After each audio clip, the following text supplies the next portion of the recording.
আমাদের ভারতীয় জনতা পার্টির আমাদের পরম প্রিয় প্রধানমন্ত্রী নরেন্দ্র মোদীর নেতৃত্বে যে কেন্দ্রীয় সরকার চলছে, সেই সরকার একটা সংকল্প নিয়েছেন।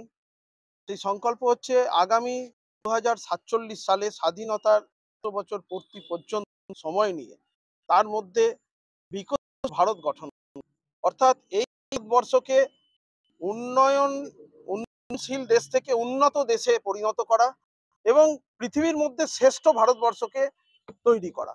আর সেই সংকল্প যে আমাদের বিকশিত ভারত যাত্রা আজকে উদ্বোধন করা হলো। এই উদ্বোধনের জন্য আমাদের এই লোকসভায় যে দুটি ভিডিও ভ্যান হয়েছে, সেই ভিডিও যে রথ, সেই রথকে আজকে আমরা উদ্বোধন করব। এগুলো গ্রামগঞ্জে ঘুরবে এবং সাধারণ মানুষের কি ডিমান্ড আছে এই ভিডিও মাধ্যমে তারা জানাতে পারে লিখিতভাবে যে এই প্রয়োজন আছে, এটা আমাদের পরিবর্তন দরকার আছে। সমস্ত তথ্য মানুষের কাছ থেকে উঠে আসবে আমাদের পরম প্রিয় প্রধানমন্ত্রীর কাছে।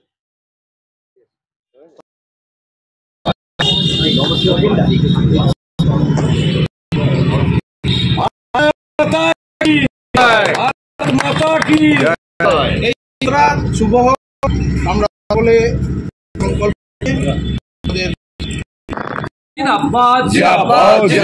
মহান দেশের মহান নায়ক নরেন্দ্র মোদী